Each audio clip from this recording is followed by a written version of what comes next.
Hello, this is Julian with Coffee Reviews, and today I will be reviewing black and white coffee out of Wake Forest, North Carolina.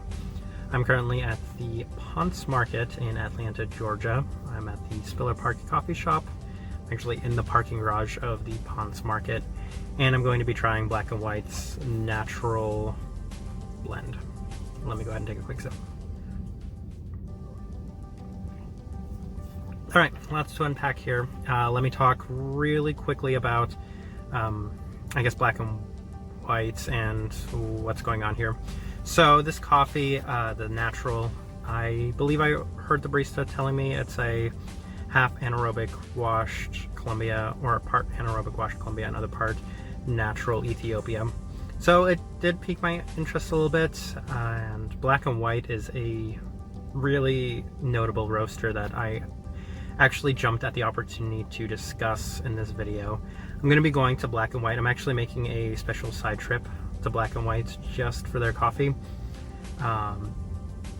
They, for me, have been one of the newer coffee roasters in the game that have really hit the mark. I'm not entirely sure how long they've been around, but it was a couple of years ago, maybe a year and a half ago, I went to San Francisco.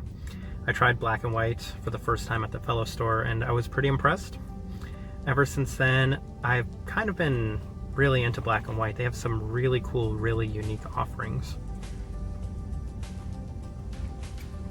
Had I started this channel maybe a month or so earlier, then I would have discussed in great depth they had this interesting anaerobic washed series of three different, it was the same coffee, but they were just done a little differently, and you had three wild and drastically different flavors from them.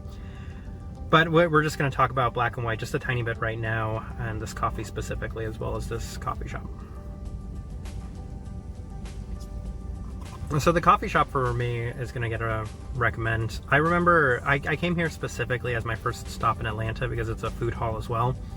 I love food halls. There's some great food options here, and they are a multi-roaster. They rotate out coffee roasters. So right now they're using black and white. Ironically, last time I was there they were using black and white, but the barista also told me they're using the 49th, Cat and Cloud. Stuff's going in and out of there. And he was the same barista that made me my cup of coffee last time and suggested for me the Atlanta coffee scene, like the places I should go. So it was nice to see him again and discuss coffee again.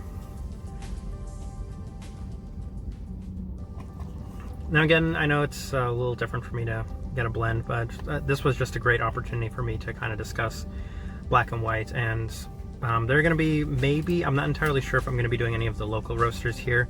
It seems like Atlanta's still up and coming on the local coffee scene. They have some great places that use some good out-of-state roasters, and I'm excited about that, but I'm not entirely sure. Maybe East Pole. I guess it's one of those things we'll just see. I'm not in Atlanta for too long, so very few coffee shops, coffee roasters being reviewed here. But let me go ahead and talk about this coffee a little bit here after one more sip. And I feel like my last video was a blend video and this one's a blend video, but two drastically different things. This one's, again, it's not for me, and I know there's a bias against blends. This one's, it's interesting, at least. I'll give it that. I always say a huge compliment is calling something interesting or unique or different. It kind of tastes like, and maybe you'll understand when I describe this coffee, it kind of tastes like maybe a bit of a chocolate cake.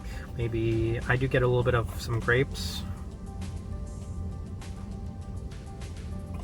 I honestly think the coffee is pretty well done. It's so even. I don't get much acidity at all. Like, I really like the way the coffee itself is done. I just don't particularly care for the flavor. And this is all down to personal preference for me.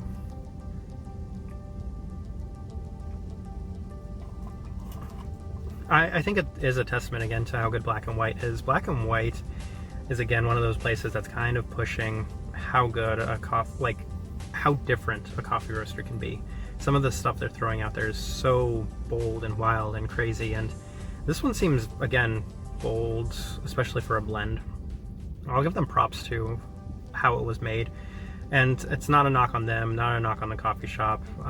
It's a pass for me, but it's just because I don't particularly like the taste. I'm not the biggest chocolate cake person, I'm not the biggest grape person, typically aren't my go-to. But yeah, other than that, I think it's well done. I'm always impressed by black and white coffee. This, though, has been a review of Black and White, brewed by Spiller Park in the Ponce Market. Thank you for watching.